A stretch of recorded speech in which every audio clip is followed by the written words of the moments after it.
रोगी को दि जाउथला मन इच्छा इंजेक्शन और सालाइन से निया मोटा अंकर टंका।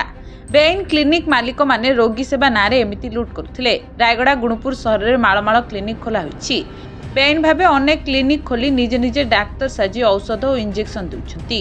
स्वास्थ्य विभाग और प्रशासन एसबू जानिबा परे मध्य चुप होई बसी रहिथिला। बारंबार अभियोग हेबा परे गुणुपुर उपजिल्लापाल एक्शन नेछंती। पुलिस सहायतार 5टी क्लिनिक उपरे चढ़ाऊ होइथिला। चढ़ाऊ बेले रोगी को दि जाउथिबा इंजेक्शन और औषध देखा मिलता। तुरंत 3टी क्लिनिक को सील करने सह क्लिनिक वैध कागज पत्र जांच करने को मुख्य स्वास्थ्य अधिकारी को अवगत कराइथिले। आगामी दिन में समस्त क्लिनिक जांच करा बेआईन चलुथिबा क्लिनिक सबू बंद करा बोली से कहिसेंती। तेबे जी भी एभली काम चलाउथिबो तांको विरोध में आईनगत कार्यानुष्ठान ग्रहण करा बोली से कहिसेंती। गोटे इनफॉरमेशन पाई कि गुणपुर एरिया रे किछि क्वैक्स मेडिकल प्रैक्टिस करुछि और जो किछि फार्मासिस्ट अच्छी से तांकर फार्मासिस्ट लाइसेंस उपरे निज क्लिनिक भी चलाउछि।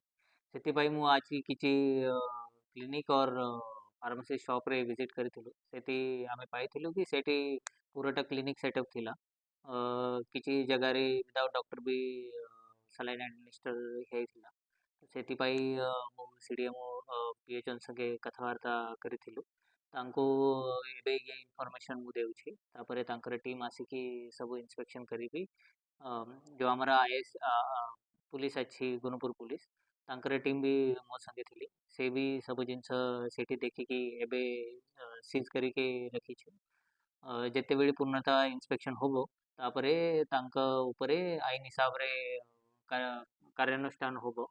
एबे जिते भी क्वैक क्लिनिक और जो फार्मासिस्ट क्लिनिक चलाउछि तांको अपन माध्यम रे जनाइबा चाहूछि कि ये सब जिनस करिबे नाही और यदि किए पाइला तो तांको ऊपरे दृढ़ कार्यानुष्ठान होबो।